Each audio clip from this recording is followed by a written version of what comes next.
श्री स्वामी समर्थ. नमस्कार. मी नंदिनी माझ्या यूट्यूब चॅनेलवर तुमचं खूप मनापासून स्वागत करत आहे. तुमच्या मनातील सर्व चांगल्या इच्छा स्वामी महाराज पूर्ण करो ही स्वामींच्या चरणी प्रार्थना करते आणि आजच्या नवीन व्हिडिओला सुरुवात करते. तर आज वार आहे सोमवार आणि आज आलेली आहे सोमवती अमावस्या. ह्या वर्षीची ही शेवटची अमावस्या असणार आहे. तर पहा, प्रत्येक महिन्याला अमावस्या तिथी ही येत असते, परंतु प्रत्येक महिन्याला येणाऱ्या अमावस्येचं जे महत्त्व आहे तर ते वेगवेगळं असतं. आणि आज जी अमावस्या आलेली आहे तर ती सोमवारी आलेली आहे, त्यामुळे या अमावस्येला सोमवती अमावस्या असं म्हटलं जातं. आणि प्रत्येक अमावस्येला पितरांची सेवा करणं, पितरांचे दर्पण करणं हे आपल्या शास्त्रामध्ये सांगितले गेलेले आहे. पहा, आपल्याला जर प्रत्येक अमावस्येला पितरांची पूजा उपासना करणं जर शक्य होत नसेल तर किमान जी सोमवती अमावस्या येते तर त्या अमावस्येला पितरांची सेवा करणं खूप महत्त्वाचं मानलं जातं. मार्गशीर्ष अमावस्या जी तिथी आहे तर ती रविवारी पहाटे 4:01 सुरू होणार आहे आणि या अमावस्येची जी समाप्ती आहे तर ती सोमवारी 3 वाजता पहाटे होणार आहे. उदय तिथीनुसार ही अमावस्या तिथी जी आहे तर ती आपल्याला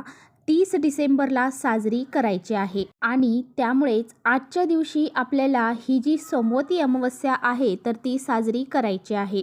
त्यामुळेच बघा, या अमावस्या तिथीला आपण भरपूर साऱ्या सेवा, पूजा, उपासना करत असतो आणि माता लक्ष्मीला प्रसन्न करून घेण्यासाठी तिची पूजा करत असतो.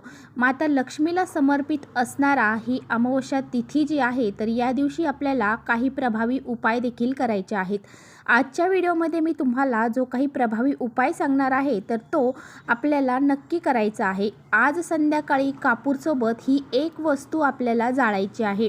ही एक वस्तू कापूरसोबत आज जर संध्याकाळी आपण जाळली तर आपल्या घरामध्ये असणारा वास्तुदोष, पितृदोष, भांडणं, क्लेश, कलह, नजरबाधा, करणीबाधा किंवा घराला काही दोष लावलेले असतील तर ते संपूर्णपणे नष्ट होतात. घरातील इरापिरा, दारिद्र्य, गरिबी ही संपूर्णपणे नष्ट होते आणि आपल्या घराची, मुलांची, पतीची खूप सारी प्रगती होते. असा हा अत्यंत प्रभावशाली उपाय जो आहे तर तो कसा करायचा आहे याबद्दलची संपूर्ण माहिती आजच्या व्हिडिओमध्ये आपण जाणून घेणार आहोत. त्यामुळे तुम्ही कुठे व्हिडिओ स्किप न करता शेवटपर्यंत नक्की बघा, जेणेकरून तुमच्यापर्यंत योग्य ती माहिती पोहोचेल. आपल्या चॅनेलवर जर तुम्ही नवीन असाल तर चॅनेलला सबस्क्राईब करा आणि असेच नवनवीन व्हिडिओ पाहण्यासाठी बेल आयकॉनलाही प्रेस करा, म्हणजे मी जेव्हा नवीन व्हिडिओ अपलोड करेन त्याचं नोटिफिकेशन सर्वात अगोदर तुम्हाला भेटेल आणि तुम्ही एकही व्हिडिओ मिस करणार नाही. त्याचबरोबर कमेंट्समध्ये जय माता लक्ष्मी लिहायला अजिबात विसरू नका. व्हिडिओ थोडा जरी आवडला किंवा माहितीपूर्ण वाटला तर आपल्या मित्रपरिवारांसोबत नक्की शेअर करा. तर पहा, माता लक्ष्मीचा हा दिवस असतो. माता लक्ष्मीला प्रसन्न करून घेण्यासाठी अमावस्या तिथी ही खूप महत्त्वाची मानली जाते. ज्यावेळेस आपण दिवाळीला लक्ष्मीपूजन करतो ते सुद्धा अमावस्येच्या दिवशीच करतो. त्यामुळे अमावस्या दिवस हा वाईट नसून चांगला आहे. ज्या व्यक्ती चांगलं करतात त्यांच्यासाठी हा दिवस चांगला असतो आणि जे व्यक्ती वाईट करतात त्यांच्यासाठी हा दिवस वाईट असतो. तर पहा, प्रत्येकालाच काही ना काही आर्थिक समस्या ह्या निर्माण होतात आणि त्या घरामध्ये गरिबी येते. तर अशा वेळेस जर तुम्हाला घरामध्ये पैशांच्या अडचणी येत आहेत, घरामध्ये पैसा टिकत नाही किंवा आलेला पैसा कोणत्या ना कोणत्या मार्गाने घरातून बाहेर निघून जात असेल, घराला कोणी दोष लावलेला असेल, तुमच्या घरावरती पितृदोष असेल, वास्तुदोष असेल, तर तुम्हाला हा एक प्रभावी जो उपाय आहे तर तो आज संध्याकाळी आवर्जून करायचा आहे. कापूर हा किती गुणकारी आहे तर तो आपल्या सर्वांनाच माहीत आहे. घरामध्ये कापूर जाळल्याने आपल्या घरातील जी नकारात्मकता आहे तर ती नष्ट होते. त्याचबरोबर जे काही दोष घरामध्ये आहेत तर ते सुद्धा दूर होऊन जातात. आपल्या घरातील जी लहान मुलं आहेत ती सारखी चिडचिडेपणा करत असतील तर त्यांचा चिडचिडेपणा, हट्टीपणा हा सुद्धा दूर होऊन जातो आणि मुलांची प्रगती होते. तर आपल्या ज्या काही समस्या असतील त्या दूर होण्यासाठी तुम्हाला हा एक प्रभावी उपाय आज संध्याकाळी करायचा आहे. हा उपाय तुम्हाला संध्याकाळी 6 वाजल्यापासून ते रात्री 9:30 वाजेपर्यंत करायचा आहे. जर तुम्हाला ह्या वेळेमध्ये शक्य होत नसेल तर तुम्ही रात्री 6 वाजल्यापासून रात्री 12 वाजेपर्यंत हा उपाय करू शकता. ज्यांना शक्य आहे त्यांनी ह्याच वेळेमध्ये उपाय करण्याचा प्रयत्न करा, जेणेकरून जी ही 6च्या नंतर 9 वाजेपर्यंतची जी वेळ असते तर ती माता लक्ष्मी घरात येण्याची वेळ असते आणि ह्या वेळेमध्ये आपण उपाय केले तर त्याचे चटकन फळ आपल्याला प्राप्त होते। त्यामुळे या वेळेमध्ये हा उपाय करण्याचा जास्तीत जास्त प्रयत्न करा। हा उपाय करण्यासाठी तुम्हाला एक मातीचं भांडं लागणार आहे। त्या मातीच्या भांड्यामध्ये तुम्हाला एक मूठभर तांदूळ घ्यायचे आहेत। यानंतर तुम्हाला 5 भीमसेनी कापराच्या वड्या लागणार आहे। आता भीमसेनी कापूर नसेल, जो असेल तो घेतला तरी चालेल आणि त्या कापरामध्ये तुम्हाला थोडंसं शुद्ध गाईचं तूप हे टाकायचं आहे। त्यानंतर 2 अखंड फुलाच्या लवंगा घ्यायच्या आहेत आणि ह्या लवंगा कुठेही तुटल्या फुटलेल्या घेऊ नका, चांगल्याच आपल्याला घ्यायच्या आहेत आणि 2 हिरवी वेलची जी असते ती सुद्धा आपल्याला अखंडच घ्यायची आहे, कुठे तुटली फुटलेली खराब झालेली घ्यायची नाही। यानंतर तुम्हाला चिमूटभर पिवळी मोहरी जी आहे तर ती हातामध्ये घ्यायची आहे।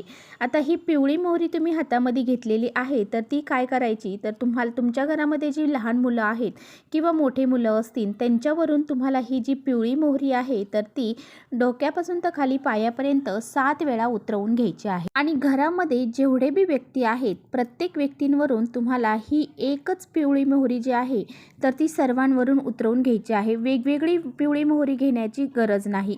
घरामध्ये लहान मुलं असतात, ते खूप हट्टीपणा करतात, खूप चिडचिडेपणा करतात, त्यांची प्रगती होत नाही, त्यांच्यावरून सुद्धा तुम्हाला ह्या वस्तू डोक्यापासून ते खाली पायापर्यंत 7 वेळा उतरवून घ्यायचं आहे। मुलांना पूर्व पश्चिम बसवायचं आहे। अशाच पद्धतीने घरातील प्रत्येक व्यक्तींवरून जे कर्ते पुरुष आहेत किंवा घरामध्ये जे काही चिडचिडेपणा करत आहेत त्यांच्यावरून, घरामध्ये वयोवृद्ध असतील किंवा मग तुमच्या घरामध्ये एखादी आजारी व्यक्ती असेल, सर्वांवरून अगदी स्वतःवरून देखील तुम्हाला ह्या वस्तू ज्या आहेत तर त्या डोक्यापासून तर खाली पायापर्यंत उतरवून घ्यायच्या आहेत।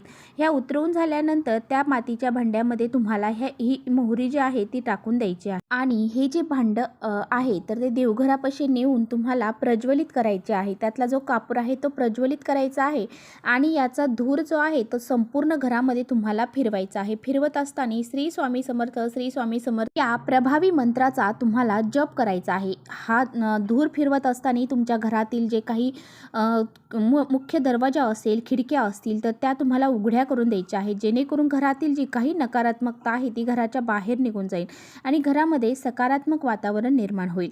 त्यामुळे ह्या वेळेमध्ये तुम्हाला हा उपाय करण्याचा जास्तीत जास्त प्रयत्न करायचा आहे। 6 ते 9 या वेळेमध्ये करायचं आहे। आता हे भांडं तुम्ही संपूर्ण घरामध्ये फिरवल्यानंतर तुम्हाला तुमच्या मुख्य दरवाजावरती हे भांडं घेऊन जायचं आहे आणि तुमचा जो उंबरठा आहे त्या उंबरठ्याच्या मधोमध हे भांडं तुम्हाला ठेवायचं आहे, जेणेकरून आपल्या घरामध्ये जे काही चांगले वाईट लोक येतात तर ते आपल्या मुख्य दरवाजातूनच येत असतात आणि तिथे जी काही नकारात्मकता आहे ती संपूर्णपणे नष्ट होऊन जाते। अशा पद्धतीने उंबरठ्यावरती ते भांडं ठेवायचं आहे। जोपर्यंत त्या वस्तू जळत आहे तोपर्यंत जळू द्यायच्या आहेत। त्यानंतर त्या वस्तू शांत झाल्यानंतर त्यामधली जी काही राख शिल्लक राहील तर त्या राखेचा एक एक टिळक तुम्हाला संपूर्ण घरामधील प्रत्येक व्यक्तीला लावायचा आहे। यानंतर जी काही राख शिल्लक राहील तर त्या राखेमध्ये थोडंसं पाणी ओतायचं आहे आणि हे पाणी जे आहे तर तुम्ही तुळस सोडून इतर कोणत्याही झाडाला घालून देऊ शकता। तर अशा पद्धतीने हा प्रभावी उपाय तुम्हाला आज संध्याकाळी नक्की करायचा आहे आणि त्याचबरोबर अजून एक गोष्ट आपल्याला करायची आहे ती म्हणजे कर्पूर होम। आज सोमवती अमावस्या आहे आणि सोमवती अमावस्येला संध्याकाळी आपल्या घरामध्ये कर्पूर होम हा झालाच पाहिजे।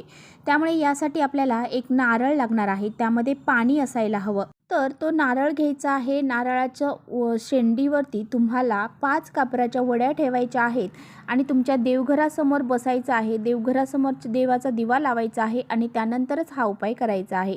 कर्पूर होम करण्यासाठी 5 वड्या कापराच्या आपल्याला त्या नारळावरती ठेवायच्या आहेत आणि ते प्रज्वलित करायचं आहे। तोपर्यंत नारळावरच्या हे कापराच्या वड्या जळत आहेत तोपर्यंत श्री स्वामी समर्थ, श्री स्वामी समर्थ या मंत्राचा जप करायचा आहे। तर पहा, हा जो कर्पूर होम आहे तर तो आपल्याला प्रत्येक अमावस्येला करायचा असतो। आज सोमवती अमावस्या आहे आणि मग आज हा होम आपल्या घरामध्ये झालाच पाहिजे। जर हा होम आपण केला तर आपल्या घरातील जी काही इडापिडा आहे, नजर दोष आहे किंवा काही दोष आपल्या घराला लागलेले आहेत तर ती संपूर्णपणे नष्ट होऊन जातात। त्याचबरोबर तुमच्या घरामध्ये सतत भांडणं होत आहे, क्लेश होत आहे, कलह होत आहे, नवरा बायकोंमध्ये कधीही पटत नसेल आणि पहा, जर असं नवरा बायकोंमध्ये भांडणं होत असतील तर आजच्या दिवशी महादेवाच्या मंदिरामध्ये दोघांनीही जायचं आहे आणि महादेवाची उपासना पूजा करायची आहे। या जे काही भांडणं क्लेश कलह असतील ते दूर होऊन जातील आणि दोघांमध्ये गोडावा निर्माण होईल। त्याचबरोबर तुम्हाला आज रात्री आपल्या घरामध्ये कालभैरव अष्टकमचं पठण करायचं आहे। श्री स्वामी समर्थ मंत्राची एक माळ जप करायची आहे। त्याचबरोबर वल्घा सुक्तमचं पठण करायचं आहे। तर यासारख्या सेवा देखील तुम्हाला आज आपल्या घरामध्ये करायच्या आहेत। तर चला इथेच थांबवते माझा व्हिडिओ थोडा जरी आवडला असेल तर नक्की लाईक करा। चॅनलवर नवीन असाल तर चॅनलला सबस्क्राईब करा। परत भेटूया अशाच छानशा व्हिडिओसोबत। तोपर्यंत श्री स्वामी समर्थ।